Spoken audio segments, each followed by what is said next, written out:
Hello everyone at home, and welcome to your virtual field trip at the Ken Sailing Waterloo Region Museum. Today we're talking a little bit about Canada and a changing society and how things were different and becoming different at the start of the 20th century. Start of the 20th century is a really interesting time because you're looking at a lot of changes both at home and in the workplace, particularly a lot of changes in an area called farming. Most of you are probably familiar with farming, but nowadays, most of us live in town or in cities, and we go to the grocery store to get our food. Many of us might have backyard gardens, but most of the food that we eat comes from farmers somewhere else. Now, if we go back far enough, back to the 1800s, most people were getting their food from their own farm. They were growing their own food, raising their own animals. But at the turn of the 20th century, that's when things really start to change. As I've mentioned in some of our other videos, you see a very large rural depopulation, which means people are moving out of the country and moving into the city. Whether it was looking for more regular work or work that didn't depend on things like the weather, whatever the reason, it meant that all the farmers that were left were now providing food not only for themselves, but for all the people living in the city. This meant that they had to change a lot of their practices. Practices like eggs. So as many of you at home probably know, eggs come from chickens. They're something that many farmers look after, whether meat chickens or egg chickens. But 100 years ago, chickens were usually your first job if you lived on the farm. That meant as young as 4 or 5 years old, it was your job to make sure every morning the chickens got their food, they got their water, and you collected all the eggs. But as you folks can probably imagine, when you were 4 years old, do you think you would be able to tell if this egg that you had just picked up was nice and warm because it had just been laid by a hen? Or if it was nice and warm because it had been sitting in the sun for 3 weeks, slowly rotting? Looking at the egg from the outside, it's almost impossible to tell how old an egg actually is.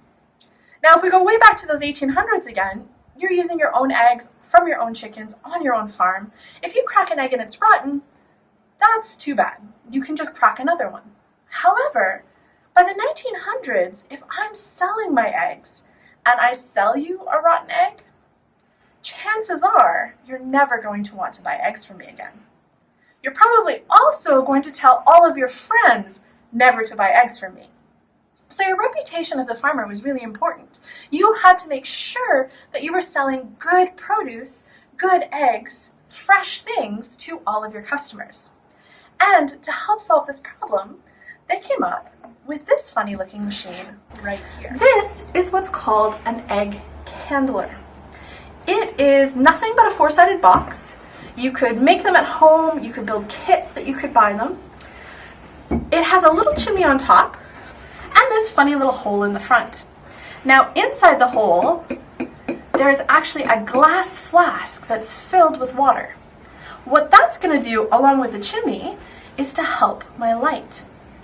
Because after my little 4-year-old has collected all of my eggs and brought them inside, I would candle them to see how fresh they actually are. To do that, we take our egg candler and a lantern, like this one here, and we very carefully set the box over top of the egg candler. Now what that does is it creates a little bit of light right here.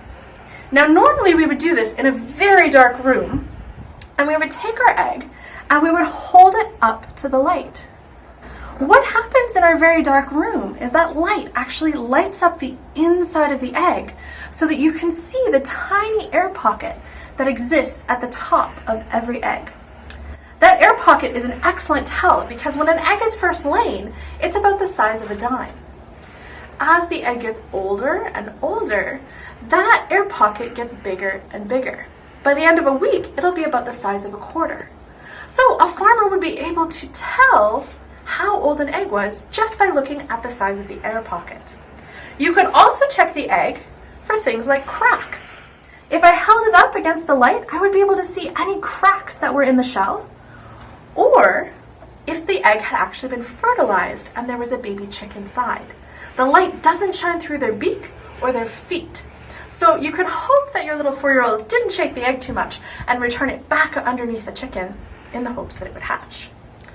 So that was one of the ways that farmers were able to make sure that their eggs were fresh for their customers.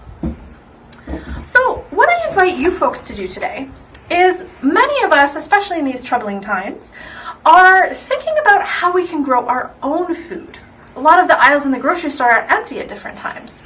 So what I invite you to do is to look into how to look after your own backyard chickens.